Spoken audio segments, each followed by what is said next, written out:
Durante o seminário Subtração Internacional de Crianças, especialistas narraram casos envolvendo sequestro internacional de menores no Brasil e falaram sobre como o judiciário brasileiro tem julgado os processos desse tema. Outros assuntos de destaque foram os riscos graves e as situações intoleráveis vividas por crianças em casos de subtração internacional e as exceções da regra geral que determina o regresso imediato da criança ao país de residência habitual. É o que você confere agora na reportagem.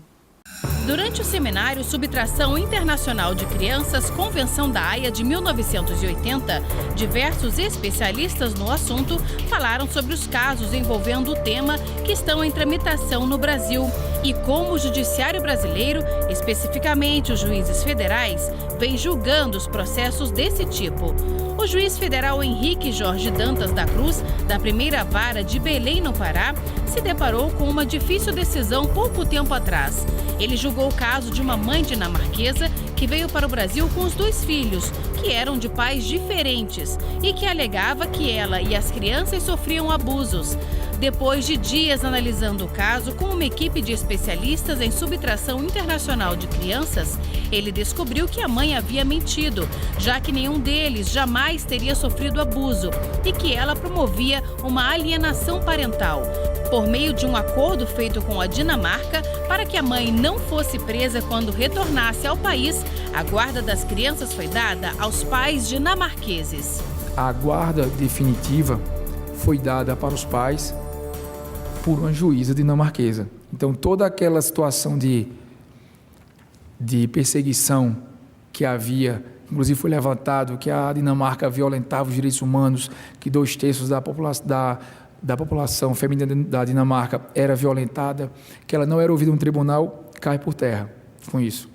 E solidificada a reaproximação com os pais, ela volta paulatinamente a ter esse convívio. Os riscos graves e as situações intoleráveis vividas por crianças em casos de subtração internacional e as exceções da regra geral, que determina o regresso imediato da criança ao país de residência habitual, foram tratadas pelo juiz federal Marcelo Denardi. E entramos no âmbito especificamente dessa prova fetiche.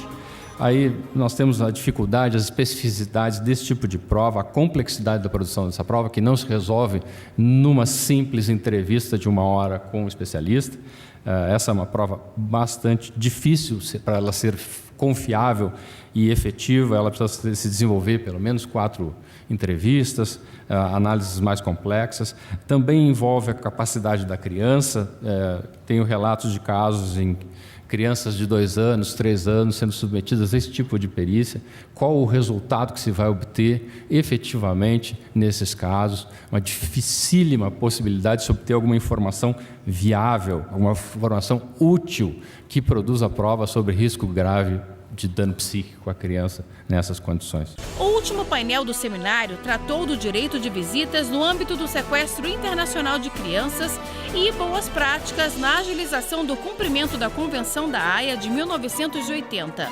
O desembargador do Tribunal Regional Federal da 2ª Região, Guilherme Calmon, falou sobre os pontos polêmicos que envolvem o direito de visitas e ressaltou que um acordo sempre é a melhor opção. Obviamente que o ideal sempre, e eu costumo sempre mencionar, é a solução consensual. A busca de que haja um acordo através de técnicas de solução consensual, como a própria mediação.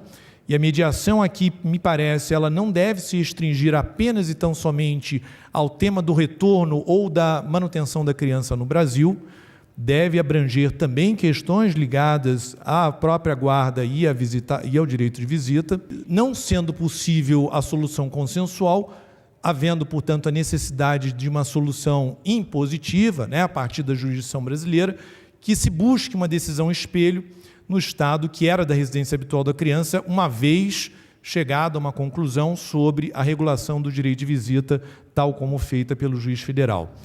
A coordenadora-geral da Autoridade Central Administrativa, Natália Camba Martins, também falou sobre o direito de visitação e do acesso transnacional de crianças às suas famílias e aos genitores. Ela também frisou que a homologação de acordos é sempre a alternativa mais benéfica e que esta pode surgir justamente a partir da autorização de visitas. Em alguns momentos, um pedido de visitas, um pedido de cooperação de visitas pode levar ao retorno da criança a um outro país, ao país de residência habitual do requerente, que não era necessariamente o país de residência habitual dela. Com isso, a gente tem que os acordos e a solução mediada vai poder alcançar qualquer coisa que aqueles genitores quiserem, regulamentar. Por isso é tão rico o mundo dos acordos e ele precisa ser incentivado.